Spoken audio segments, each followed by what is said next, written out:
সম্মানিত ভিউয়ার্স কেমন আছেন সবাই? আশা করি আল্লাহর রহমতে ভালো আছেন, সুস্থ আছেন। আপনাদের সাথে আমি রয়েছি মোহাম্মদ রাশেদ মোশাররফ, শিক্ষক নিবন্ধনধারী, কারিগরি শিক্ষা ও trade instructor, Itna, Nurpur DD মাদ্রাসা, ইটনা, কিশোরগঞ্জ। সম্মানিত ভিউয়ার্স, আপনারা দেখছেন জব রিসার্চ টিভি। সম্মানিত ভিউয়ার্স, আমার নিজ জেলা জামালপুর ও নিজ উপজেলা সরিষাবাড়ি উপজেলা। সম্মানিত ভিউয়ার্স, আজকের আলোচ্য বিষয় 19তম শিক্ষক নিবন্ধন 2025-এর অনলাইন আবেদনের সিগনেচার, কোয়ালিফিকেশন, স্থায়ী এবং অস্থায়ী ঠিকানা সম্পর্কিত অতি গুরুত্বপূর্ণ আলোচনা। সম্মানিত ভিউয়ার্স, আপনারা সবাই জানেন যে 2025 সালে যে কোনো সময় 19তম শিক্ষক নিবন্ধন সার্কুলার প্রকাশিত হবে। তো 19তম শিক্ষক নিবন্ধন সার্কুলারে যাদের বয়স সর্বনিম্ন 18 বছর এবং সর্বোচ্চ 35-এর মধ্যে রয়েছে তারাই আবেদন করতে পারবেন। এর পাশাপাশি এইচএসসি সমমান দিয়ে আপনারা স্কুল 2 পর্যায়ে জুনিয়র শিক্ষক, সাধারণ বা ইবতেদায়ী বা মাদ্রাসার প্রথম থেকে পঞ্চম শ্রেণী পর্যন্ত যে জুনিয়র শিক্ষক থাকে সেই পদে আবেদন করতে পারবেন। এর পাশাপাশি হিন্দু প্রার্থীরা বা অমুসলিম প্রার্থীরাও এক্ষেত্রে আবেদন করতে পারবেন। এর পাশাপাশি ডিপ্লোমা ইন ইঞ্জিনিয়ারিং পাসধারীরা স্কুল 2 পর্যায়ে ট্রেড ইনস্ট্রাক্টর হিসেবে আবেদন করতে পারবেন। তবে আজকে আমাদের যে মূল বিষয় সেটি হলো, আপনারা যখন অনলাইনে আবেদন করবেন, অনলাইন আবেদনে বেশ কিছু সমস্যা পরিলক্ষিত হয়। এরকম একটি সমস্যা হলো 19তম শিক্ষক নিবন্ধন 2025-এ অনলাইন আবেদনের সিগনেচার, কোয়ালিফিকেশন, স্থায়ী এবং অস্থায়ী ঠিকানা সম্পর্কিত আলোচনা। এখন আগে প্রথম যে বিষয়টি সেটি আসি, যে আবেদনের সিগনেচার। আপনারা যখন অনলাইন আবেদন করবেন সেই সময় সিগনেচার নিয়ে অনেক প্রবলেমে পড়েন। সিগনেচার বাংলায় দিবেন না ইংরেজি দিবেন, অর্ধেক নাম লিখবেন না ভালো নাম লিখবেন। তো সেক্ষেত্রে আমি আপনাদের বলি যে সিগনেচার বাংলা কিংবা ইংরেজি যে কোনো একটি মাধ্যমেই দিতে পারেন। তবে সেক্ষেত্রে আপনি যে সিগনেচারটা দিবেন সেই সিগনেচারটা হুবহু আবার লিখিত পরীক্ষা বা ভাইভা পরীক্ষায় সেম আরেকটি সিগনেচার ওই রকম দিতে হবে। সিগনেচার যেন এক হয়। যদি এক না হয় বা একটার সাথে আরেকটা কোনোভাবে যদি না মিলে, তো সেক্ষেত্রে কিন্তু আপনার পরীক্ষায় ফেল আসতে পারে। তো সেইভাবে সহজ বা বাংলা হোক ইংরেজি হোক সহজ করে একটি সিগনেচার দিবেন। এটি সবচেয়ে ভালো, যাতে পরবর্তীতে ওই সিগনেচারটা দিতে আর কোনো অসুবিধা না হয়। মানে আপনি বাংলা ইংরেজি যে কোনোভাবে দেন। সেটি ধরেন আপনার নাম একটি রাশেদ মোশাররফ, তো শুধু আপনি রাশেদ দিয়ে একটি সিগনেচার দিয়ে দিলেন, তাও চলবে, কিন্তু ফুল নাম যতটুকু নাম দিয়েছেন ওই নামে পুরাটা সিগনেচার দিলে সবচেয়ে ভালো হয়। এটি হলো আমাদের সিগনেচার সম্পর্কিত সমস্যাটা সমাধান হলো। পরবর্তী আসি কোয়ালিফিকেশন, শিক্ষাগত যোগ্যতা নিয়ে আলোচনা করি। আপনারা যখন অনলাইনে আবেদন করবেন, যেমন আপনি সহকারী মৌলভী পদে কিংবা ইবতেদায়ী মৌলভী পদে বা ইবতেদায়ী কারি পদে, এখন যেটার যে শিক্ষাগত যোগ্যতা রয়েছে ওর বাহিরে বেশি শিক্ষাগত যোগ্যতা অনলাইনে সাবমিট করবেন না।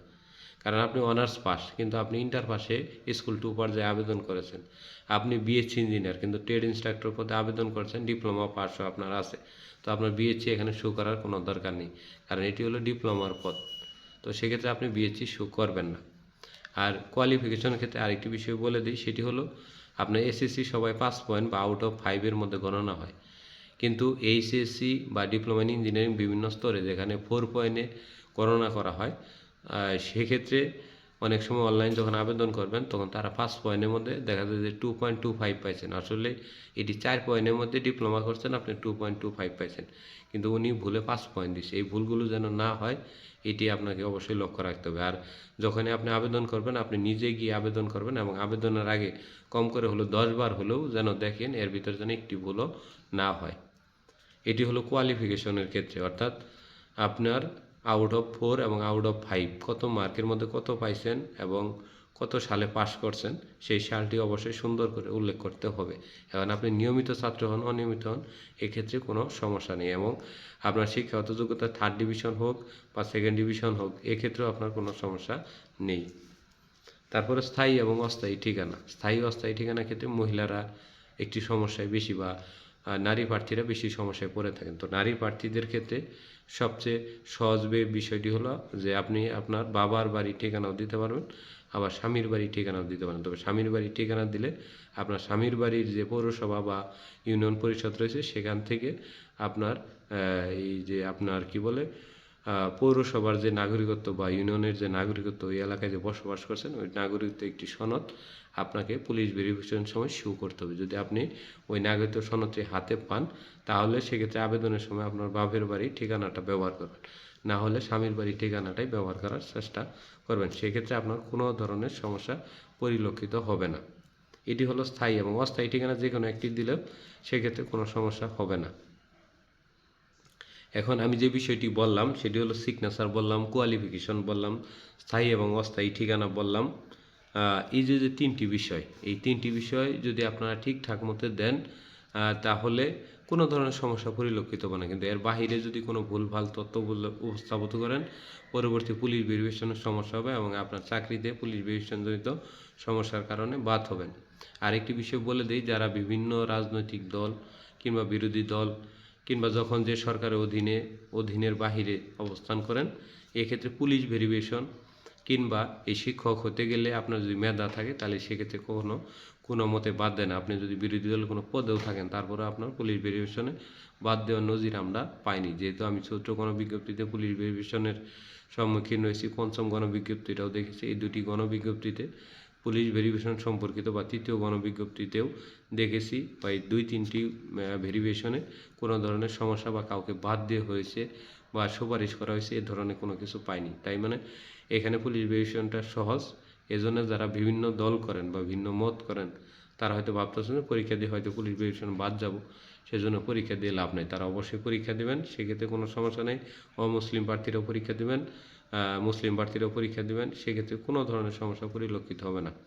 এবং যে কোয়ালিফিকেশন এবং বয়স সেই অনুযায়ী দিয়ে অনলাইন যখন আবেদন করবেন, এই আবেদনে যদি আপনার 35 বছরের একদিন বেশি হয়ে যায়, ওই আবেদনে তথ্য লুকিয়ে কোনো আবেদন করলে পরবর্তীতে সেটি আর গ্রহণযোগ্য হবে না।